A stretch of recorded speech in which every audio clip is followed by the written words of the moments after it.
Congress incharge Mahesh Kumar Goud Janasena అధినేత పవన్ కళ్యాణ్ పై చేసిన వ్యాఖ్యలు మెట్పల్లి రాజకీయాలు దుమారం రేపాయి. దీనిని ఖండిస్తూ జనసేన నాయకులు విలేకరుల సమావేశం నిర్వహించారు. పవన్ కళ్యాణ్ తెలంగాణలో అడుగు పెట్టనివ్వబోమని అనడం ప్రజాస్వామ్య విరుద్ధమని, ఆయనను ఆపే ధైర్యం ఎవరికీ లేదని హెచ్చరించారు. కొండగట్టు అంజన్న ఆలయ అభివృద్ధికి పవన్ కళ్యాణ్ సొంతంగా 35 కోట్లు నిధులు ఇచ్చిన విషయాన్ని గుర్తు చేశారు. పవన్ కళ్యాణ్ తెలంగాణలో అడుగు పెడితే కాంగ్రెస్ నేతలకు వరుగు పుడుతోందని ఎద్దేవా చేశారు. మహేష్ కుమార్ గౌడ్ తన వ్యాఖ్యలను వెనక్కి తీసుకోవాలని డిమాండ్ చేశారు. మహేష్ గౌడ్ గారి వ్యాఖ్యలు తీవ్రంగా ఖండిస్తా ఉన్నాం.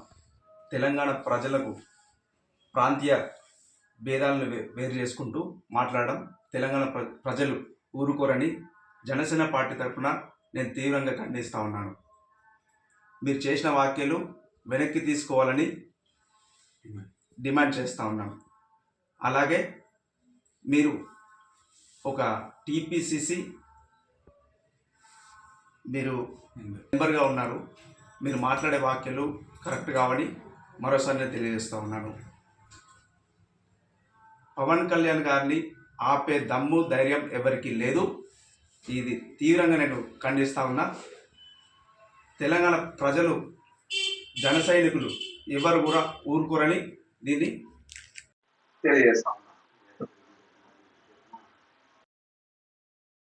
ఈరోజు టీపీసీసీ చీఫ్ శ్రీ మన మహేష్ కుమార్ గౌడ్ గారు ఒక మాట చెప్పారు.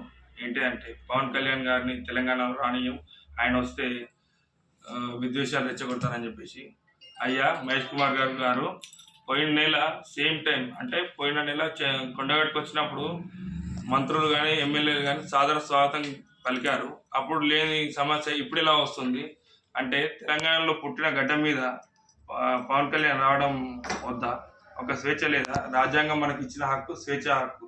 ఆయన ఎక్కడైనా తిరిగే హక్కు ఆయనకుంది. మీరు రావద్దు అనడానికి మీరెవరు? మీ యొక్క మాటలను మేము తీవ్రంగా ఖండిస్తున్నాము. తప్పనిసరిగా మా జనసైనికులందరూ తీవ్రంగా వ్యతిరేకించి ఈ వ్యాఖ్యలు మీరు రివర్స్ తీసుకోవాల్సిందిగా కోరుకుంటున్నాం.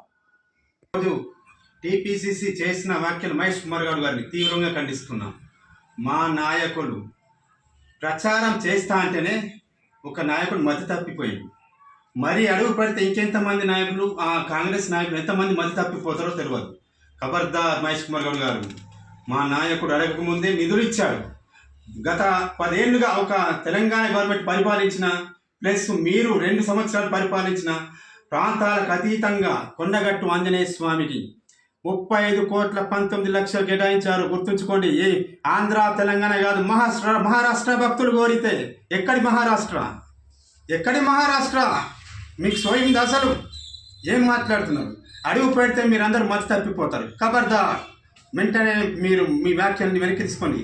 లేదా జన సైనికులు ఒక్కసారి బయట అడుగు పెడితే మళ్ళీ మీరు ఖచ్చితంగా మీరు మాటలు వెనక్కి తీసుకోవాలని కోరుతున్నాం.